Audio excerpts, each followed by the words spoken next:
Hi there, Virgos. Thanks so much for tuning in. I'm Astrogirl. We're looking at April 27 through May 3. Outward Bound is the brand of the week with an extended sign change for Mercury and a full moon.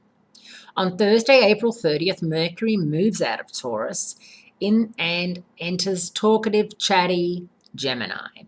If you're someone who likes their information to be delivered in short, detailed sound bites, you're in luck because in a few weeks, Mercury is due for another retrograde period, the second one of 2015, extending its tour in Gemini until the middle of July.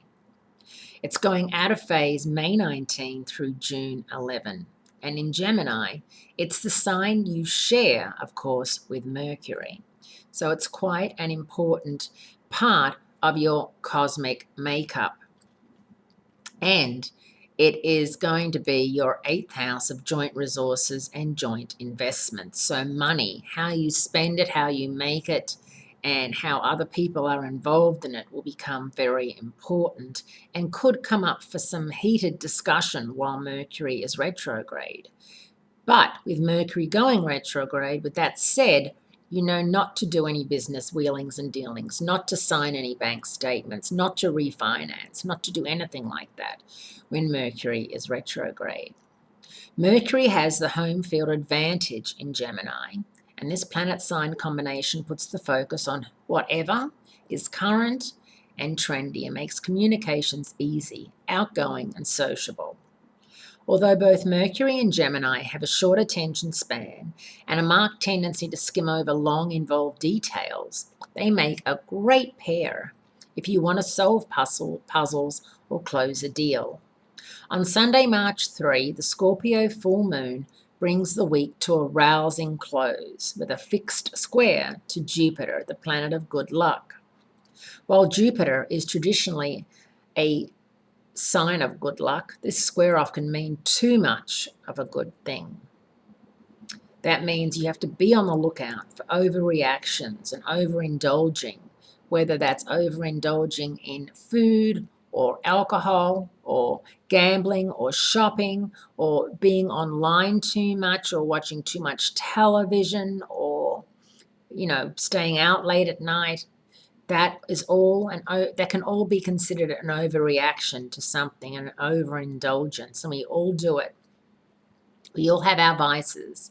But now that I've told you to expect that, you know that that's probably not going to be the best idea. On the other hand, Virgos, it can also be a time for a one-in-a-million opportunity. Jupiter is a risk taker, but when its usual good luck doesn't hold out, things can go south in a big way.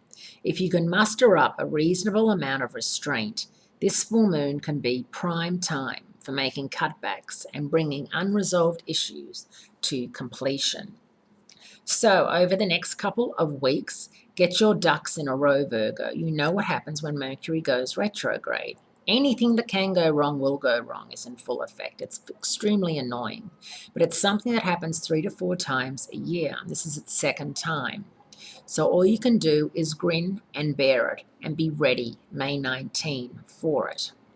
In the meantime, with the Sun in Taurus, your 9th house of higher education, you can still be on the fast track to learning something new, learning a language, all those sorts of good things that you'll feel like you need to do. Sometimes the best thing to do when you realize that you are spending way too much time watching reality TV or way too much time going out and money is go online and find yourself a little course to take. A course, it doesn't have to, be anything. It could just be something that makes you feel like you accomplished something. There's all sorts of things now for adults, higher education and adult education, and it's a really big deal. So just check that out as well. Have a great week. Great speaking to you, Virgos, and I look forward to speaking to you again next week.